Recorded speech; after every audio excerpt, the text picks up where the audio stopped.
असं आहे की मी पहिल्या दिवशीपासून सांगतोय, बीडच्या प्रकरणामध्ये कोणालाही आम्ही सोडणार नाही.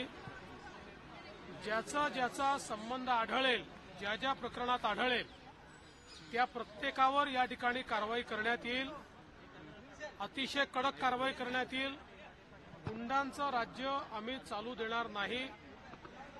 कोणालाही या ठिकाणी अशा प्रकारे हिंसा करता येणार नाही, खंडणी मागता येणार नाही.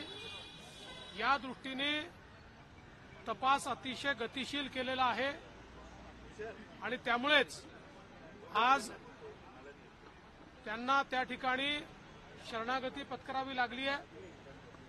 आता हत्येतले जे आरोपी फरार आहे त्यांना पकडण्याकरता देखील वेगवेगळ्या टीम्स या पूर्णपणे कामी लागलेल्या आहेत आणि कुठलाही आरोपी आम्ही त्या ठिकाणी सोडणार नाही. सगळ्यांना शोधून काढू. आज स्वर्गीय संतोष देशमुख यांच्या बंधूंची माझी फोनवर चर्चा झालेली आहे. त्यांनाही मी आश्वस्त केलेलं आहे की तुम्ही काळजी करू नका, काय वाटेल ते झालं तरी सगळे दोषी शोधून आणि जोपर्यंत ते फासावर लटकत नाही तोपर्यंतची सगळी कारवाई पोलीस करतील, हा विश्वास मी त्यांना दिलाय. कोणचा गुन्हा दाखल होईल, कसा होईल हे सगळं पोलीस सांगतील. हे पोलिसांचं काम आहे. जे जे पुरावे आहेत त्याच्या आधारावर कोणाला सोडणार नाही हे मी स्पष्टपणे सांगितलेलं आहे. त्यामुळे या संदर्भात वेळोवेळी पोलीस निर्णय करतील, पोलीस ब्रीफिंग करतील. जाणीवपूर्वक ही केस सीआयडीला देण्यात आलेली आहे. त्यांना पूर्ण स्वायत्तता देण्यात आलेली आहे. कोणाचाही त्यांच्यावर दबाव चालवून घेतला जाणार नाही, कुठलाही दबाव राहणार नाही.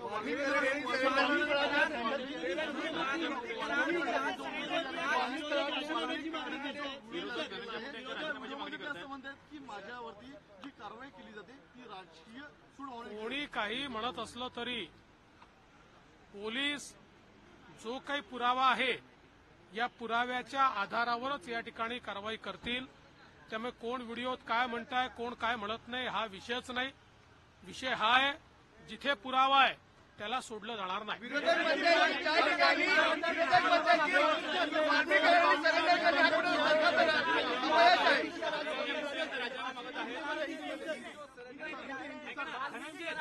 तुम्हाला तुम्ही इतके लोक एका वेळी बोलता की काही धनंजय मुंडे नाव समोर येत आहे. धनंजय मुंडे यांनी राजीनामा द्यावा अशा प्रकारची एक मागणी. मला या प्रकरणातल्या राजकारणामध्ये जायचं नाही.